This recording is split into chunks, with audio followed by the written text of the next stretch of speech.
अज़ीज़ो मसीह यस्सु के नाम में आप सबको सलाम। उम्मीद करती हूँ कि आप खैरियत से होंगे, खुश होंगे और अपने घरानों में महफूज होंगे। मेरी दुआ है कि खुदावंद हमेशा इसी तरह से आप सबको खुशगवार और अच्छी ज़िंदगी अता करता रहे। खुशामदीद है आप लोगों को भी एक नए एपिसोड में, और एज़ यूजुअल आप बड़ी फ्रेश और प्यारी लग रही हैं। थैंक कैसे यू। हैं आप लोग? बिल्कुल जी, ठीक-ठाक हैं, बिल्कुल आप ठीक। कैसे हैं? मैं बिल्कुल ठीक हूँ, खुदावंद का फ़ज़ल है। आज जो हमारा किरदार है, या मुझे कहना चाहिए जो किरदारों की टीम है, वो 5 बहनें हैं जो सिले फ़हाद की बेटियाँ थीं, और इनका ज़िक्र गिनती की किताब उसके 27वें बाब में है। ये 5 बहनें थीं और इनका कोई भाई नहीं था, और ये इस कदर खूबसूरत और रूटीन से ज़रा हट के वाक़या बनी इसराइल में हुआ कि जिसकी हमें कोई दूसरी मिसाल जो है वो नहीं मिलती। इससे पहले कि हम इस गुफ्तगू को आगे बढ़ाएं, आप जानते हैं हमारे प्रोग्राम की रवायत है कि हम किरदार के बारे में वीडियो क्लिप्स को 3 हिस्सों में देखते हैं और फिर डिस्कशन उस पर की जाती है। तो आइए बढ़ते हैं आज के एपिसोड के पहले क्लिप की तरफ।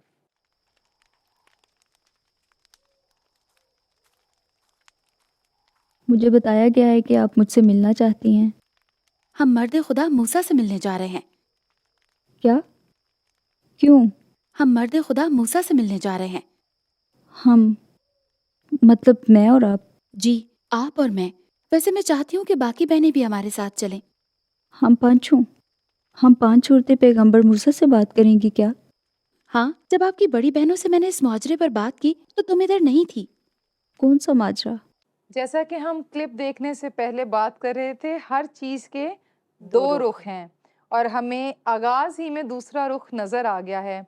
उनकी सिचुएशन ऐसी है, ये आज से हम तकरीबन 2500 साल पहले की बात कर रहे हैं, जब ख़वातीन का माशरे में बोलना या कोई हकूक़ जो हैं, उनको तसव्वुर ही नहीं किया जाता था। घर में सिर्फ़ मर्द का हक जो है, वो समझा जाता था, और ऐसे में बगैर बाप, बगैर भाई के ये 5 लड़कियां हैं, और अब वो मिरास की गुफ्तगू में जो है वो मसरूफ़ हैं। आगे चलने से पहले हम आज ही इसका इत्तला कर लेते हैं। आप क्या समझती हैं, आज भी 2500 साल गुजरने के बाद अगर घर में सिर्फ 5 बहनें हों, बगैर बाप, बगैर भाई के, उनकी ज़िंदगी की मंज़रकशी हम कैसे कर सकते हैं? उनके बारे में अगर देखा जाए, जिस तरह इन 5 बहनों को हम देखते हैं, तो आज के माशरे में अगर हम देखें कि जिसके सर पर बाप ना हो, भाई ना हो, उनके घर में कोई मुख्तार ना हो, तो उन्हें बहुत सारी गलत नज़रों से देखा जाता है। अगर वो घर से बाहर निकलती है, तो उनके करैक्टर पे गलत बात की जाती है। किसी से मिलती हैं, अगर जॉब करती हैं, तो उनके बारे में गलत बातें कही जाती है।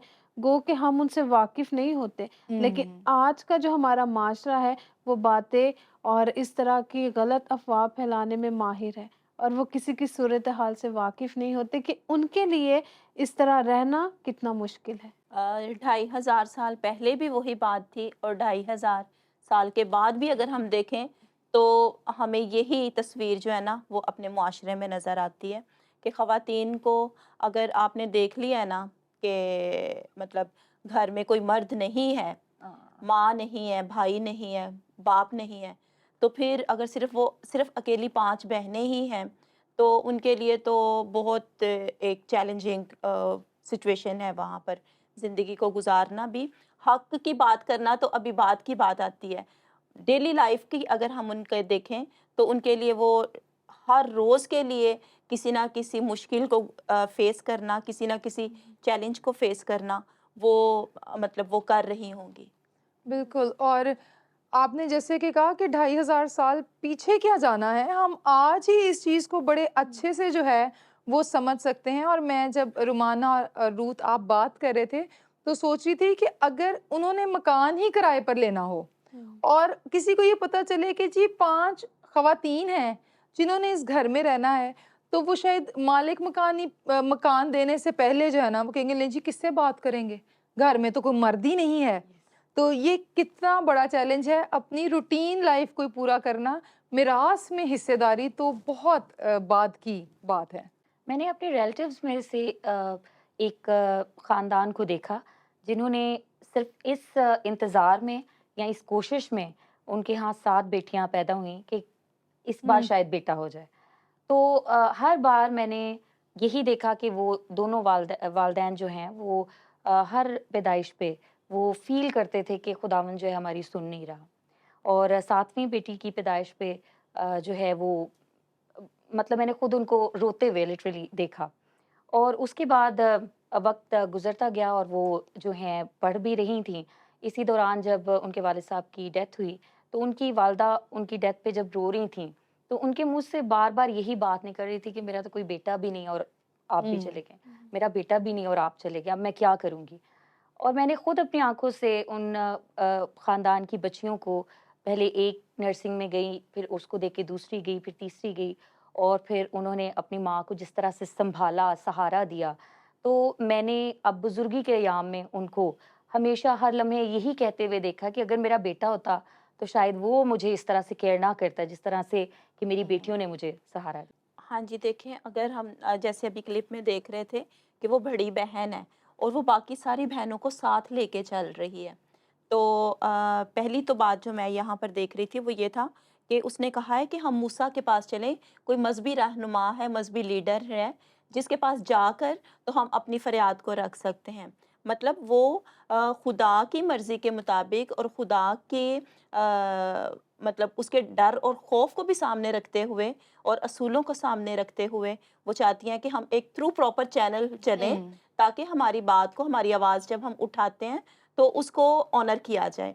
तो यहाँ पर जब वो पहले तो उसने डिसीजन लिया है कि हम मूसा के पास चलें, फिर बड़ी बहन ने डिसीजन लिया है कि मैं अपनी बाकी छोटी बहनों को भी साथ लेके, ताकि जो यूनिटी है ना वो नज़र आए और उनकी बात को सुना जाए। तो मेरा ख़्याल है कि ये जो 2 मेन पॉइंट्स यहाँ पर इस क्लिप में मैं देख रही थी कि एक तो खुदा की प्रायोरिटी है, खुदा को प्रायोरिटी दे रही हैं वो, और दूसरा जो है ना यूनिटी है, मिलकर वो चलना चाहती है आगे, अपने फैमिली को, अपनी बहनों को साथ लेके जाना चाहती है, अपने हक के लिए बोले इससे पहले कि वो बोले, वो एज़ ए फैमिली जाना चाहती है। और मेरे ख्याल से आप लोग भी एग्री करेंगे, एक कोई ऐसा काम जो हिस्ट्री में पहली दफा होने लगा है।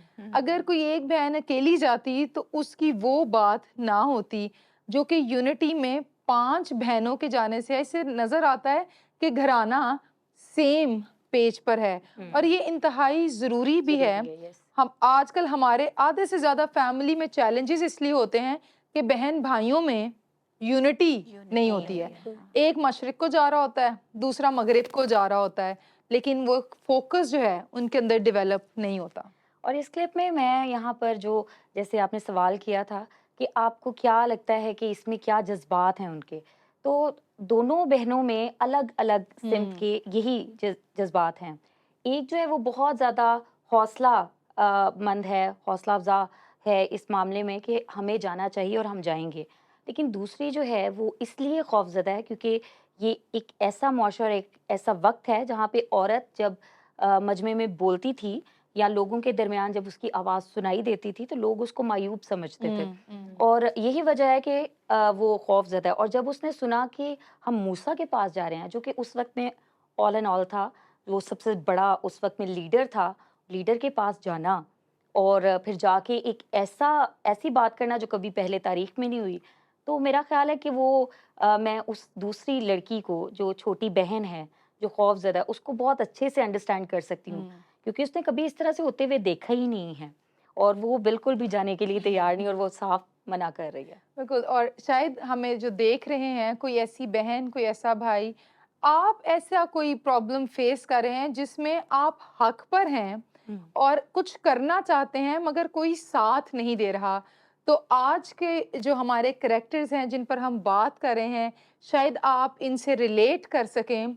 और खुदावंद आज इस एपिसोड के ज़रिए आपसे बात कर रहा है कि जो चीज़ दुरुस्त है और हक है, चाहे पहले कभी नहीं हुई, आप वो बारिश का पहला कतरा बन सकते हैं, बारिश की पहली बूंद बन सकते हैं, जिसके बाद सब कुछ जल थल जो है वो हो जाता है। मगर वो पहला कतरा बनना जो है वो इंतहाई मुश्किल काम है। और जैसे कि रूत ने कहा, अच्छी बात यह है कि उनको मूसा पर भरोसा और एक उम्मीद है कि हमारे पास कोई है जिसके पास हम जा सकती हैं।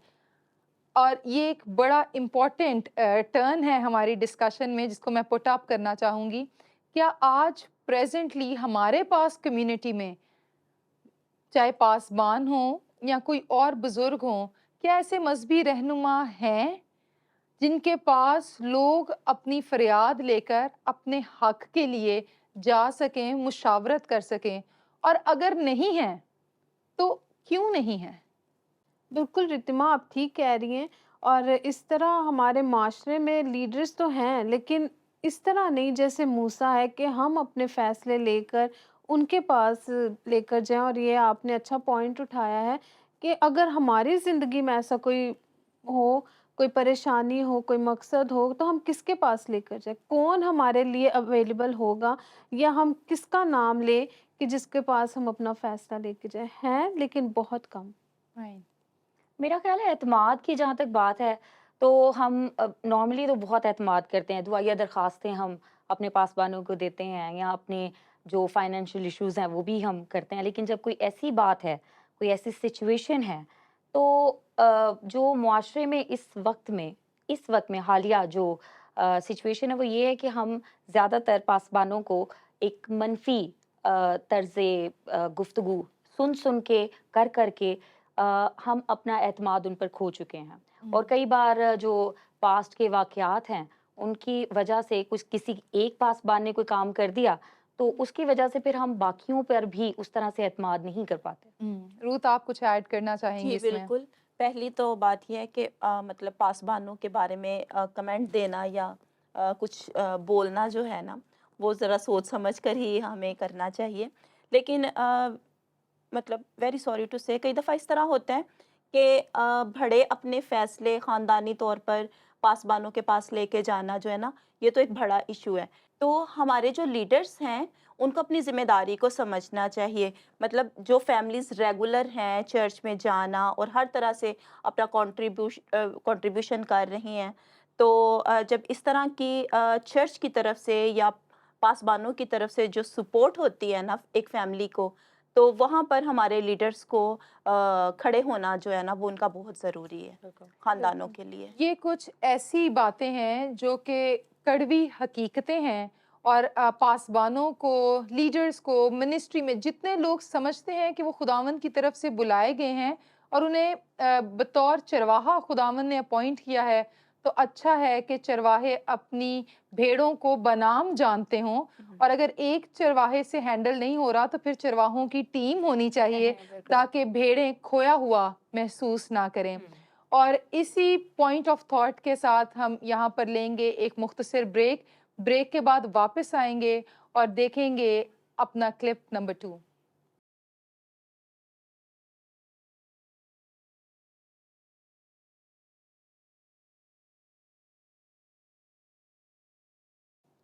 वेलकम बैक व्यूअर्स, और बिना किसी ताखीर के चलिए देखते हैं अपना क्लिप नंबर 2 कि इन बहनों की जिंदगी ने क्या मोड़ लिया। नए मुल्क में मौजूद हमारी विरासत के बारे में। विरासत? हम 5 ख़वातीन हैं, हमारी कौन सी विरासत? इसीलिए तुम्हें पैगंबर मूसा से बात करना चाहती हूँ। आप अकेली ही जाएं। मैं ऐसे किसी मुद्दे पर पैगंबर से बात नहीं करने जाऊंगी। मैं तुम्हें समझाती हूँ। हम जानते हैं जमीन तकसीम होगी, तो इसमें हमारा हिस्सा नहीं होगा। सिर्फ इस वजह से कि हम बेटियां हैं? हाँ, कानून के मुताबिक हमारे पास विरासत का हक नहीं है। अगर ये कानून है तो फिर हम क्यों जा रहे हैं? मैंने हमारी बहनों के साथ मिलकर ये तय किया है कि हम इस बारे में मर्द खुदा से बात करेंगे। कितना मुश्किल है अपने हक की बात के लिए अपने ही बहन भाइयों को कन्विंस करना। और हम देखते हैं कि फैमिलीज में अक्सर एक अगर हक की बात कर रहा है, दूसरा डरा हुआ है, तो उसको मनाना ही कभी कभी आपस में ही लड़ाई झगड़े का जो है वो सबब बन सकता है। कोई एक इंसाफ की बात कर रहा है, दूसरा नहीं कर रहा, तो फैमिलीज में ग्रुप बंदी जो है वो हमें दिखाई देती है।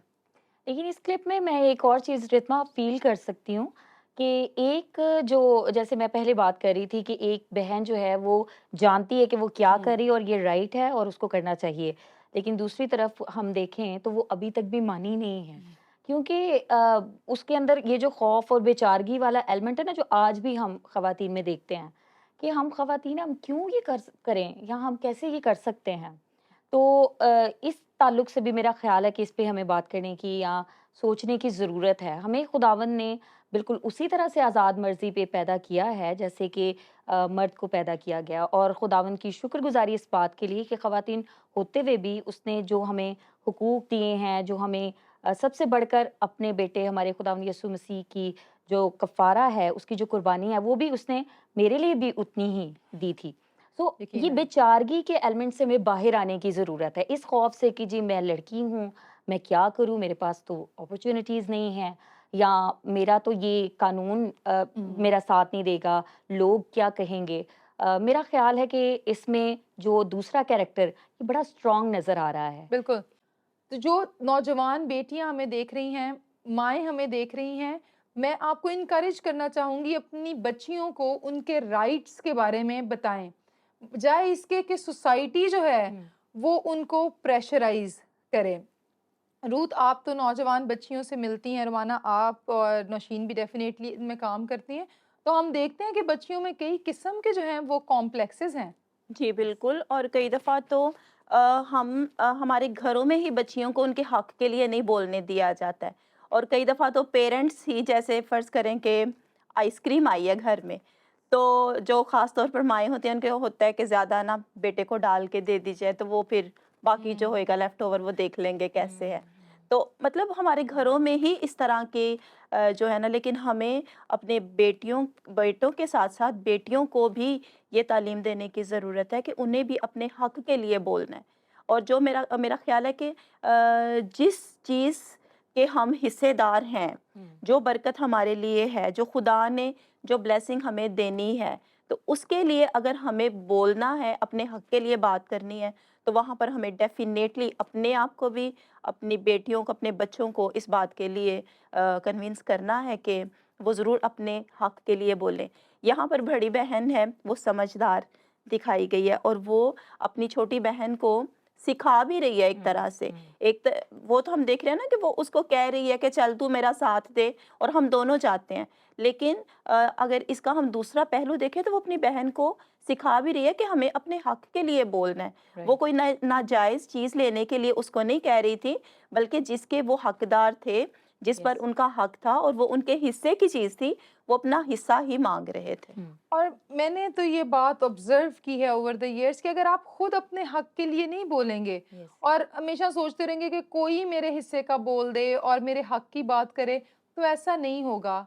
आप हमेशा फिर जो है वो एक विक्टिम मेंटालिटी के साथ ही जिंदा रहेंगे। और आप आइसक्रीम की बात करिए, अभी भी 2023 में भी, जबकि कलाम मुकद्दस हमें ये बताता है कि खुदा ने हमें इक्वल इमेज पर क्रिएट किया है, कभी कभार तो बच्चियों की शादी करते हुए वालिदैन उनकी मर्जी नहीं पूछते। ऑल्दो कि हमारी कम्युनिटी में अब बहुत ज़्यादा चेंज है, मगर अभी भी कई देहात में इसको मायूब समझा जाता है कि नहीं जी, बस जहाँ जिथे माँ प्यो ने कर दिता, जो माँ बाप ने कर दिया। मगर वो ये नहीं सोचते कि ज़िंदगी माँ बाप ने नहीं गुजारनी। मैं हरगिज़ ये नहीं कह रही कि माँ बाप की मर्जी शामिल नहीं होनी चाहिए, चाहे आप पसंद करें, मगर ज़िंदगी आपकी बेटी ने गुजारनी है, उनसे ज़रूर पूछें उसकी राय क्या है। और अगर वो नहीं चाहती तो आप कोई और रिश्ता देख लें।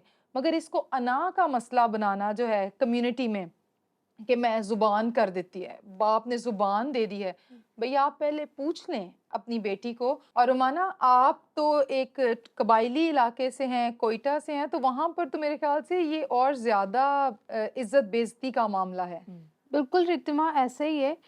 क्योंकि मैं भी जिस फैमिली से हूँ, हमारे ख़ानदान में भी कभी कोई लड़की ना कभी अकेले बाहर गई है, ना स्टडी के लिए। लेकिन मेरे लिए प्रिविलेज था कि मेरे पेरेंट्स ने मुझे सपोर्ट किया बहुत ज़्यादा। और जिस तरह इन बहनों को हम देखते हैं कि किस तौर से उनके लिए मुश्किलात थी, और एक दूसरे को समझाना, अपनी बात मनवाना अपने हक के लिए बहुत मुश्किल होता है, क्योंकि हर फैमिली में हर पर्सन की नेचर फ़र्क होती है, बिल्कुल ऐसी है। एक जैसी किसी की नहीं होती है। हर एक फ़र्द जो है वो फ़र्क होता है एक दूसरे से, और उसको समझाना उससे भी ज़्यादा मुश्किल होता है कि कोई डरपोक होता है, कोई गुस्से वाला होता है, तो ये बहुत मुश्किल होता है। और जहाँ से मैं हूँ, हमारे लिए वहाँ पर लड़कियों का निकलना वहाँ से बहुत मुश्किल है, और खिदमत के लिए तो बहुत ही ज़्यादा।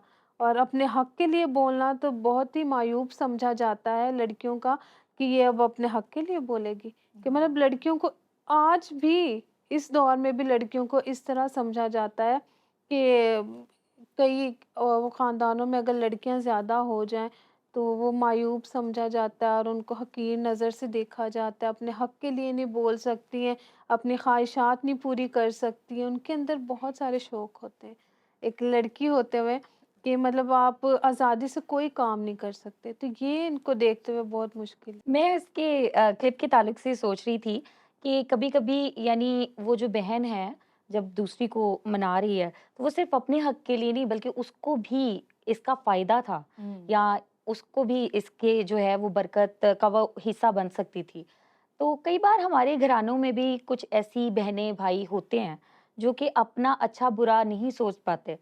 तो मैं उस दूसरी बहन को देख रही थी कि वो कितनी मेहनत कर रही है उसको सिखाने में, तो वो हिम्मत हम ना हारें। अगर हम जानते हैं कि उसका ये फ़ैसला जो है उसके लिए कितना ज़्यादा फ़ायदेमंद हो सकता है, तो उसको एजुकेट करना, ये मेरा ख़्याल है कि एक बहन होते हुए, एक माँ होते हुए ये हम पे फ़र्ज़ बन जाता है कि हम अपने बच्चों को या अपनी बहनों, भाइयों को जो है एजुकेट कर सकें इसके और बारे में। इसके लिए ज़रूरी नहीं कि इंसान घर में बड़ा ही हो, हुँ, कभी-कभी छोटे जो हैं यस, वो भी अक्लमंदी की बात कर सकते हैं और बड़ों को चाहिए कि उनकी सुनें। और अगर बड़े हैं तो उनको भी समझ होनी चाहिए और अपने छोटे बहन-भाइयों को प्रोटेक्ट करना चाहिए और उनके हक के लिए उनको सामने से लड़ना चाहिए माशरे यस, के साथ। बिल्कुल रितिमा, आप ठीक कह रही हैं, क्योंकि जिस तरह इनकी सिचुएशन है, आज हर एक लड़की की ऐसी सिचुएशन है, क्योंकि हम अपने घर से उनको ऐसा माहौल दे देते हैं कि हम उनके अंदर पहले ही डर हुँ, पैदा कर देते हैं। ये नहीं करना, तुम हुँ। लड़की हो, इससे ना बात करना, तुम लड़की हो, लोग तुम्हारे बारे में बातें करेंगे। तो हमारे घर से हमें ये चीज़ें मिलती हैं, तो बाहर वाले तो मौके में रहते हैं कि हमें कोई बात मिले। तो जब हमारे घर से हमें वो एतमाद मिलेगा, हम पे वो ट्रस्ट करेंगे, तो हमारे भी अंदर खुदावंद ने ये शऊर डाला है कि हम उस एतमाद पर खड़े रहेंगे। बिल्कुल। और कलाम कहीं नहीं कहता कि खुदा ने जब बेटों को पैदा किया तो ज़्यादा बड़ा दिमाग दिया है हुँ। और जो बेटियां हैं उनके पास कोई ब्रेन का साइज़ छोटा है। कलाम कहता है उसने दोनों को अपनी शबीह पर बनाया है बिल्कुल, और एक जैसी खसूसियात दी हैं। हाँ, कुछ काम हैं जो मर्दों के ही करने वाले हैं और कुछ काम जो हैं वो ख़वातीन के करने वाले हैं। मगर सोच, समझ, फ़िक्र आज औरतें जो हैं प्लेन उड़ा रही हैं, स्पेस में जा रही हैं, बिल्कुल। सब बिल्कुल। कुछ कर रही हैं। तो ये हौसला सबसे पहले घर से मिलता है and I totally agree with you. बिल्कुल रितमा, मैं आपकी बात को सपोर्ट करना चाहती हूँ। आपने देखा होगा कि आजकल ना हमारी जो लड़कियां हैं, बच्चियां हैं, मोटरसाइकिल चलाती हुई बड़ी हमें नज़र आती हैं। तो अक्सर फैमिलीज़ को, अक्सर लोगों को मैंने देखा है, इस बात को मायूब समझते हैं। लेकिन मेरा ख़्याल है कि हमें अपनी उस सोच में से अब बाहर निकलने की ज़रूरत है। राइट, अगर लड़के बाइक चला सकते हैं, लड़के गाड़ियाँ चला सकते हैं, तो लड़कियाँ क्यों नहीं चला सकती? हुँ, लड़कियाँ भी बाइक्स भी चला सकती हैं और गाड़ियाँ भी चला सकती बिल्कुल, हैं। अगर महफूज अंदाज से चला रही हैं, ऑब्वियसली लेट नाइट है तो हाँ जी। बच्चियां बाहर ना जाएं क्योंकि हुँ। जाहिर बात है आप माशरे में बुराई को नहीं रोक सकते। और आइए देखते हैं कि उन्होंने आखिर क्या फैसला लिया। मगर इससे पहले कि हम अगले क्लिप की तरफ बढ़ें, हम लेंगे एक शॉर्ट ब्रेक। आप हमारे साथ रहिए।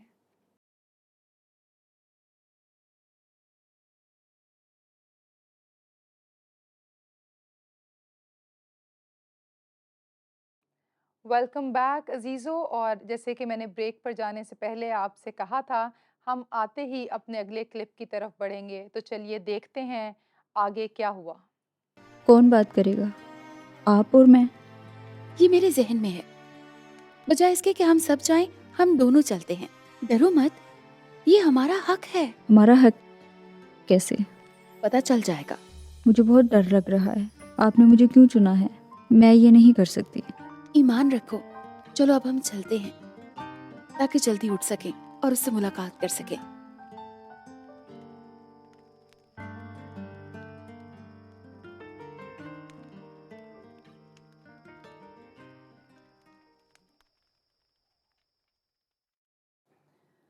तो हम फाइनली देखते हैं कि उन्होंने डिसाइड कर लिया कि हम मूसा के पास जाएंगे, और फिर खुदावंद का कलाम हमें बताता है कि वो मूसा के पास गईं, और मूसा भी हैरान हुआ क्योंकि ये पहली दफ़ा था कि ऐसा मामला उसके पास जो है वो आया है। लेकिन अच्छी बात यह है, मूसा ने कहा मैं खुदावंद से इस बारे में पूछूंगा।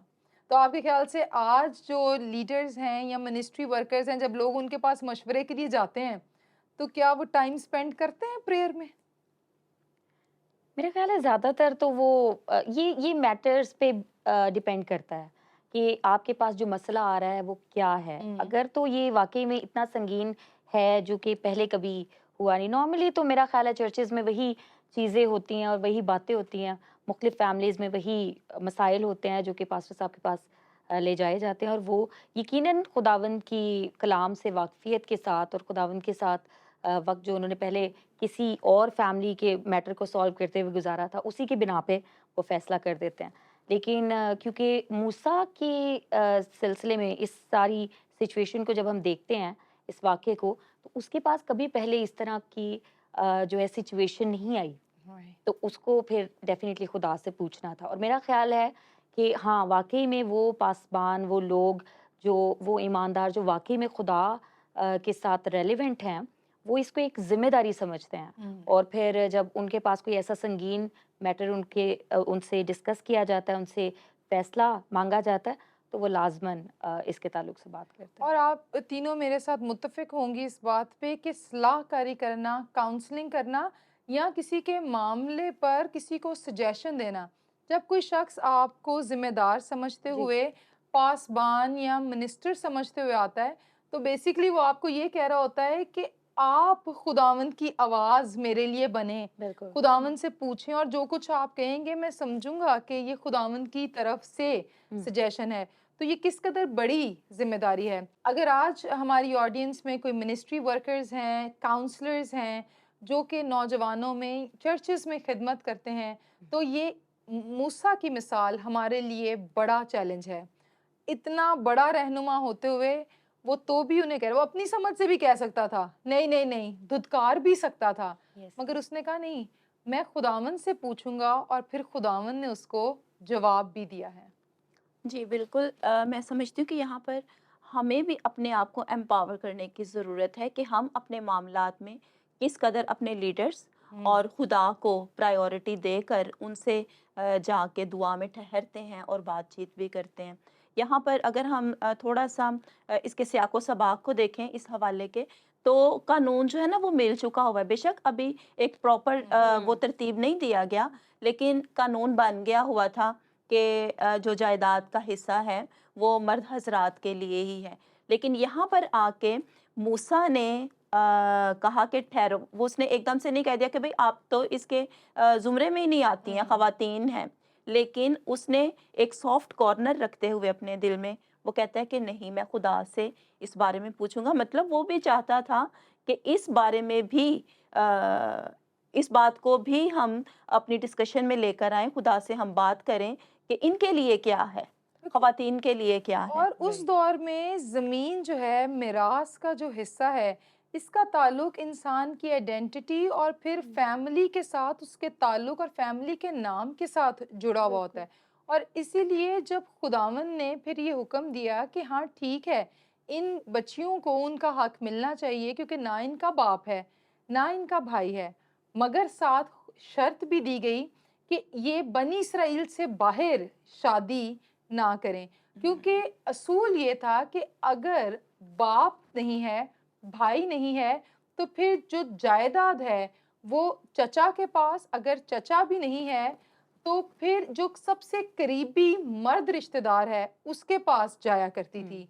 मगर इस केस में खुदावन ने इजाज़त दी कि इन बच्चियों को उनके बाप की मिरास जो है वो मिल सके, मगर शादी बनी इसराइल में हो। और इससे ना मुझे एक बड़ा इंटरेस्टिंग बात जो याद आई कि हमारी कम्युनिटी में, क्योंकि रूल और लॉ ये है कि बेटियों को शादी के बाद भी बाप की प्रॉपर्टी में हिस्सा मिलना चाहिए, मगर अक्सर हमारी कम्युनिटी में तो इस पर कोई बात ही नहीं करता। बेटी की शादी कर दी है तो बस वो भाई, अगर माँ बाप खुदावंद में सो गए हैं तो भाई कहते हैं कि ये तो हमारा ही है। अभी के लॉ में अगर आपने सेल करना है तो बहन से सिग्नेचर करवाने पड़ते हैं। राइट। क्या आप इस बात से अवेयर हैं कि ये राइट है लेडीज के पास? जी बिल्कुल बिल्कुल है। है। राइट। और हमें, मेरे ख्याल से हमें एजुकेट करने की भी ज़रूरत है। मैं यहाँ पर एक वाकया जो है वो शेयर करना चाहूँगी, और ये भाइयों के लिए है ख़ास तौर से। अ, हमने कुछ वक्त पहले जब घर लिया, मेरे वालिदैन ने, तो जिस शख्स से लिया उसका बाप नहीं था, और उसकी एक बहन थी, शादी हो चुकी थी। वो अपनी बहन के लिए 2-3 उसके बच्चे के लिए खिलौने लेकर गया, और जाकर अपनी बहन से उसके दस्तखत ले लिए हाँ। ताकि वो प्लॉट जो है वो सेल कर सके। तो अगर लेडीज़ हमें देख रही हैं और आपको ये बात नहीं पता कि आपके कंसेंट के बगैर, अगर आपके माँ-बाप नहीं हैं, तो आपकी इजाज़त के बगैर आपके भाई आपकी प्रॉपर्टी नहीं सेल कर सकते, Yes. क्योंकि माँ-बाप के लिए जितने बेटे अज़ीज़ हैं, उतनी ही बेटियाँ भी अज़ीज़ हैं। तो नशीन, आपके भी भाई हैं? मेरे 4 भाई हैं और यहाँ पे मैं एक बात जो है ना वो लाज़मन करना चाहती हूँ। अवेयरनेस है खुदावंद के कलाम के तवसुत से भी, और जब हम स्कूल्स में जाते हैं, पढ़ते हैं, कॉलेजेस में, तो पता चलता है कि ये इस तरह से रूल्स हैं, लॉ है। लेकिन जो बात मैंने भी अपने बचपन से सीखी, और फिर अभी भी रिसेंटली एक वाक़या, मेरे घर में इबादत होती है तो फिर वहाँ पे हम बाइबल स्टडी करते हैं। सो वहाँ पर भी हुआ, तो जो मैंने शुरू से कभी इसके बारे में बात ही नहीं हुई घर में। और मतलब कि हमारे लिए ये एज़ इट इज़ ही है कि बस ठीक है, मेरे 4 भाई हैं और अब्बू जी का जो सब कुछ है वो इन्हीं के लिए है। तो रिसेंटली क्या हुआ कि ये 2-3 हफ्ते पहले की बात है कि हम बाइबल स्टडी कर रहे थे, और उसके दौरान जब ये बात शुरू हुई, तो मेरी एक बुज़ुर्गा वहाँ पर मौजूद थी, और उन्होंने कहा कि मेरी 5 बेटियाँ, 1 बेटा है, तो मैंने उन सबको बता दिया, मेरे मरने के बाद कोई भी यहाँ पे जो है ना वो जायदाद में कुछ क्लेम नहीं कर सकती है। और इत्तेफ़ाक ऐसा है कि भाई साहब यहाँ पर नहीं रहते हैं, वो इस्लामाबाद में हैं। उनकी शादी वहाँ पे है, बच्चे, उनकी जॉब, ईच एंड एवरीथिंग, वो वहाँ पे सेटल्ड हैं। लेकिन वालदा की तरफ से हर रोज़ बच्चियों को ये बात समझाई जाती है, बताई जाती है कि देखो इस तरह का कोई रूल नहीं है। तो आपको ये कोई भी चीज़ क्लेम करने की, मेरे जाने के बाद आपको अपने भाई पे कुछ किसी तरह का कोई प्रेशर नहीं बनाना है। और एक और जो चीज़ वहाँ पे मुझे बड़ी हैरानकुन लगी वो ये थी कि उनकी जो सबसे बड़ी बहन है, उन्होंने शादी नहीं की, बाकी सबकी शादियाँ हो चुकी हैं। ओके। उन्होंने शादी नहीं की, लेकिन वो उनको भी ये बात कहती हैं कि मेरे मरने के बाद यहाँ पर आपका कोई हिस्सा नहीं है।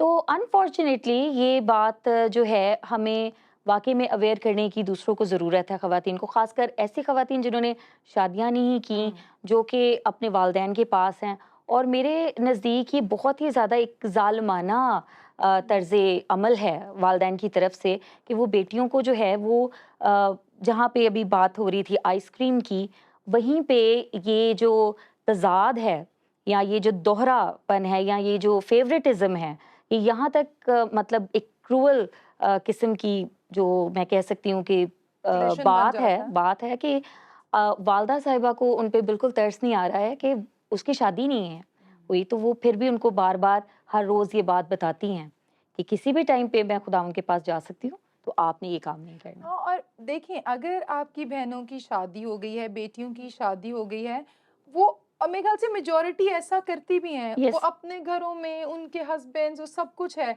वो अपने कंसेंट से ही वहाँ पर कुछ नहीं चाहती हैं कि बिल्कुल, वो सब बिल्कुल। भाइयों का ही है।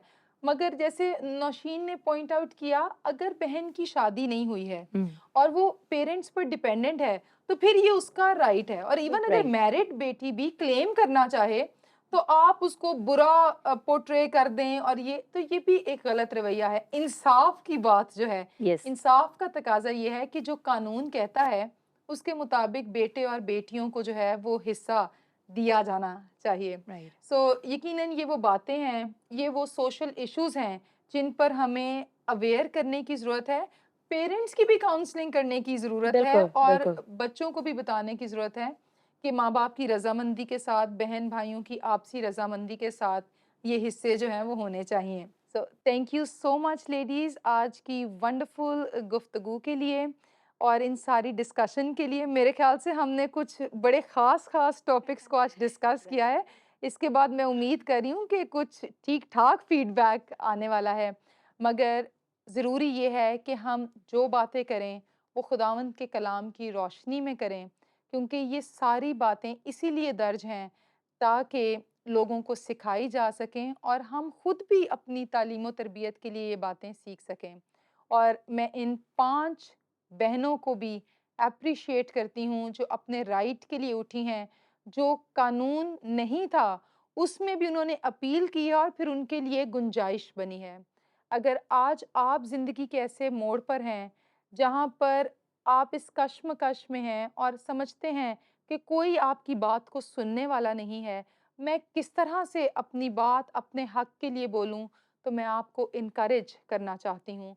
खुदावंद का कलाम हमें ये बताता है कि खुदावंद हमारी फरियादों को सुनता है। अगर आप उसे पुकारेंगे तो वो आपको जवाब देगा और आपके लिए रस्तों को हमवार करेगा। हार मत मानें। अगर लड़कियां हैं और ये सोचती हैं कि मैं औरत हूँ और मैं बेबस हूँ, तो खुदावंद आपसे भी मोहब्बत रखता है। और अगर भाई हमें देख रहे हैं और वो किसी ऐसी कश्मकश में हैं, तो खुदावंद आपके भी साथ है। मत घबराएं, खुदावंद कमज़ोर का साथ देता है और उसका ज़ोर बनता है। खुदावंद आपको बहुत बरकत दे। मैं आपके लिए दुआ करना चाहूँगी। आसमानी बाप, मसीह यीशु के नाम में तेरी शुक्रगुज़ारी करते हैं कि तू हर लम्हे यकसा है। तू माज़ी में भी कमज़ोरों का साथ देते आया है। तूने उन लड़कियों का साथ दिया और उनके लिए खुदावंद तूने नए कवानीन मुतारिफ़ करवाए। मैं दुआ करती हूँ खुदावंद, जितने लोग इस वक़्त देख रहे हैं और इस डिस्कशन का हिस्सा थे, ए बाप, अगर वो इस तरह की मुश्किल में हैं, अपने आप को लाचार महसूस कर रहे हैं, हक़ के लिए आवाज़ नहीं उठा पा रहे, अपने राइट के लिए बोल नहीं पा रहे, तो यीशु मसीह के नाम में खुदावंद तेरा रूहुल कुद्स उनको तक़वियत बख्शे, उनको वो अल्फ़ाज़ दे, वो हिम्मत दे जो उनको रिक्वायर्ड है और इस माशरे में जीने का हौसला दे। ख़ास तौर से खुदावंद मैं उन घरानों के लिए दुआ करती हूँ जिनके पास खुदावंद सिर्फ़ बेटियों की बरकत है। ऐसे वालिदैन को खुदावंद ये और ज़्यादा शऊर और तसल्ली मिलती रहे कि खुदावंद तूने उनको ब्लेस किया है, ख़्वाह बेटा हो, ख़्वाह बेटी, ये दोनों तेरी तरफ से हैं और तेरी नज़र में बराबरी रखते हैं।